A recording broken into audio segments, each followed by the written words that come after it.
The father of a woman charged in the disappearance of her husband's 20-year-old pregnant mistress made a chilling threat to the cop investigating the case.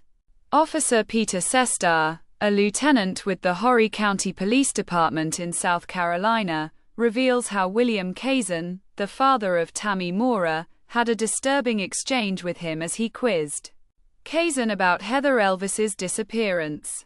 Heather had been having an affair with Mora's husband Sidney and had vanished just days before. The 2013 case and that chilling exchange are now featured in a new 3-part docuseries called Vanished, the Heather Elvis case that launches March 10th and will be available on Amazon Prime, Apple Plus, and Google Play. Ahead of the release, Sestar told Daily Mail.com that when he went to Tammy's house, her father Kazan, who lived next door, was very agitated. He asked him what he was doing here, and when the officer told him that there was a missing girl, whose car was found but she was not, he responded, "What are you here for and what do you want with us about it?" He told him that there was some indication that the missing girl might have been seeing or dating Sidney Mora, his daughter's husband, and that he would like to speak to both of them. Sestar recounted the unsettling response. "He just looks at me and says, 'There's nothing that I wouldn't do to protect my daughter.'" Plus 8 View Gallery. Heather Elvis, 20, a hostess in Myrtle Beach, South Carolina, was starting a new job as a makeup artist before she mysteriously disappeared on December 2013. Plus 8 View Gallery. Sidney Mora was having an affair with Heather and asked to meet her before she vanished. Plus 8 View Gallery. Tammy Mora, Sidney's wife, had found out about the affair. "It struck me as an odd thing to say right away, so I turned to him and I said, 'Well, I can completely understand that I have 2 daughters of my own, and I always look to protect them.'" The former NYPD police sergeant said Kazan then turned and looked at him with this deadpan stare, and said, "No, you don't understand. There's nothing I wouldn't do to protect my daughter. It was really bizarre the way he approached me and what he told me," Sestar said. "That whole conversation between him and I lasted maybe all of about 2 minutes, but it just never sat well with me," he added. "I just got this odd feeling that there was a lot more there than I was aware of." He said he eventually served the search warrant on Kazan's home and his daughter Tammy's house.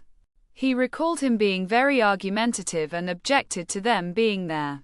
At the time of Heather's disappearance, she worked at the Tilted Kilt and House of Blues in Myrtle Beach. She had met Sidney there as he was the restaurant's repairman. One afternoon they started flirting and then it turned into much more. Plus 8 View Gallery. The detective recalled Kazan turning around and looking at him with this deadpan stare right in his face. He said, "No, you don't understand.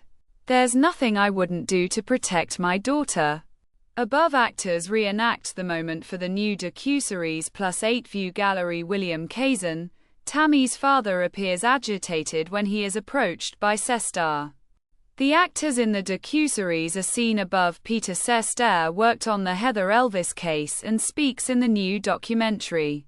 He also spoke to Daily Mail.com ahead of its release. The 37-year-old married father of 3, who was nearly 20 years older than Heather, had kept their affair secret.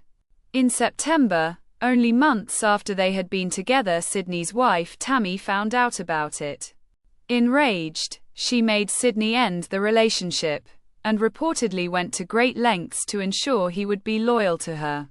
She handcuffed him to the bed, made him get a tattoo of her name above his crotch, changed the password on his phone that only she knew, and stayed close to his side. It appeared that Sidney succumbed to Tammy's demands in order for this marriage to be saved. Though the love affair was over, Tammy continued to taunt Heather, sending her contentious texts and racy photos of her and Sidney having sex. Despite the bullying and harassment, friends said Heather was working on getting her life back and was just starting a job as a makeup artist. Then, on the night of December 17, 2013, Heather went on a date with someone new. Plus 8 View Gallery. Hours before vanishing, Heather had been learning how to drive a car with a manual transmission. She was pictured smiling and sent a photo to her father and roommate. This is believed to be the last photo taken of her, a man similar in age to her. They went to look at the Christmas lights and then drove to the parking lot of a mall where her date was teaching her how to use a manual transmission on his car. Heather sent a photo of herself smiling to her roommate Brianna Bree Worrellman and her dad, unaware it would be the last time they would ever see or speak to her. Around 1:15 a.m. Heather returned to her apartment. She and Sydney had been broken up for 2 months. She was alone in the apartment. Her roommate was out of town visiting family for the holidays. A call came in from Sydney. He was calling from a payphone. He reportedly told Heather how he missed her and that he was planning to leave Tammy. He then asked her to meet him. Heather called her roommate, who pleaded with Heather not to go. Her car, a green Dodge Intrepid, was later found at a boat launch in Peachtree Landing along the Waccamaw River, and approximately 8 miles from her apartment in Colonial Forest, South Carolina. A missing persons report was filed. Divers scoured the nearby river to no avail, and Horry police started their investigation. According to the detective, Heather's last cell phone activity was around 3 a.m. on December 18, 2013. Footage showed a truck believed to be Sydney's driving to and from a boat landing where Heather's car was found. Sestar said that the Peachtree boat landing is on a riverfront and it is not well lit. There are no lights there at night. At night, he said, it becomes like a little lover's lane type of spot. We had learned from friends of Heather that she had met Sydney there in the past, he said. Sestar said that Heather knew where the boat landing was, and based on the phone calls that they had that night and vehicle sightings, police know that they met at the boat landing. Earlier that day, Sydney was seen buying a pregnancy test on surveillance footage, leading people to believe that Heather was pregnant. December will mark 12 years since Heather's disappearance, and her body has not yet been found. +8 View Gallery, the boat landing where Heather's car was last seen. Tammy denied having anything to do with Heather's disappearance but continued to harass Heather's family online. A month before Tammy and Sydney were charged with Heather's abduction, Tammy's father died of natural causes. They were initially arrested based on the kidnapping charges. We had developed a lot of forensic information about their cell phones, the movement of their vehicle, and things like that. That's what enabled us to get a kidnapping conviction on them, Sestar said. He explained that the prosecutor's office, initially, was going to charge them with murder, but that never happened. Charges at that time.